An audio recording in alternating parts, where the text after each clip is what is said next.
हेडलाईन्सचे प्रायोजक आहे NBC bearings, लांब पळण्यासाठी।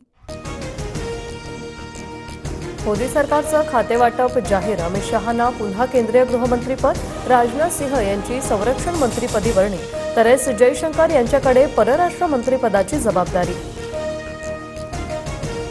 मोदी सरकारचं खातेवाटप जाहीर, गडकरींना पुन्हा रस्ते वाहतूक खात्याची जबाबदारी, तर अजय टुमटा, हर्ष मल्होत्रा यांना रस्ते विकास राज्यमंत्रीपदी। जे.पी. नड्डा यांच्याकडे आरोग्य मंत्रालय, शिवराज सिंग चौहान यांच्याकडे कृषी मंत्रीपद, तर निर्मला सीतारामन यांच्याकडे पुन्हा केंद्रीय अर्थ खातं।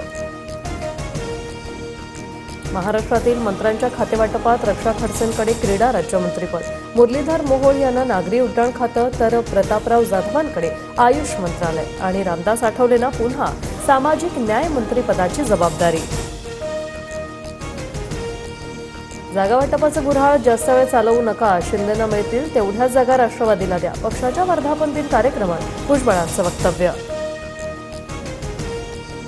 भाजपकडून शिवसेनेसोबत दुजाभाव, 7 खासदार असूनही कॅबिनेट मंत्रीपद नाही, एनडीएमध्ये शिंदे गटाला उचित स्थान मिळावं, खासदार श्रीरंग बारणेंची मागणी।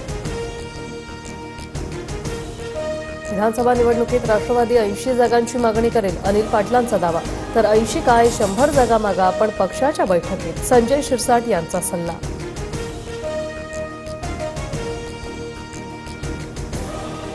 मोदींच्या मंत्रिमंडळात अजित पवारांच्या वाट्याला भोपळा, शिंदे गटाच्या तोंडावर एक राज्यमंत्रीपद फेकून मारलं, राऊतांचा खोचक टोला, तर विधानसभा झाल्यावर राऊतांच्या हातात काय हे कळेल, तटकरेंचा पलटवार।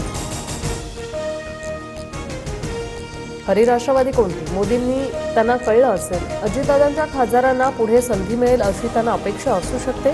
अजित पवार गटाला एकही मंत्रिपद न मिळण्यावरून जयंत पाटलांचा टोला। 7 वर्षाचा अनुभव, तरी शरद पवार मुख्यमंत्री होते, मग अजितदादांना अनुभवावरून मुख्यमंत्रीपद का नाकारलं? सुनील तटकरे यांचा शरद पवारांना सवाल। तटकरेंनी पक्षाची लाज राखली, त्यांचं अभिनंदन, अजितदादांचं वक्तव्य, तर अधिवेशनानंतर एनडीएचा आकडा 300 पार जाऊ शकतो, दादांचा मोठा दावा। 400 पारचा नारा, संविधान बदलाच्या अफवेमुळे आदिवासी, दलित, मुस्लिम समाज घाबरला, आता या समाजाला पुन्हा सोबत आणण्यासाठी कामाला लागा, भुजबळांच्या नेते कार्यकर्त्यांना सूचना। प्रफुल्ल पटेलांना मंत्रिपद द्या असं मी अजित पवारांना भेटून सांगितलं, पटेलांना देखील हे माहीत नव्हतं, मंत्रिपदावरून असलेल्या नाराजीच्या चर्चांवर तटकरेंचं स्पष्टीकरण।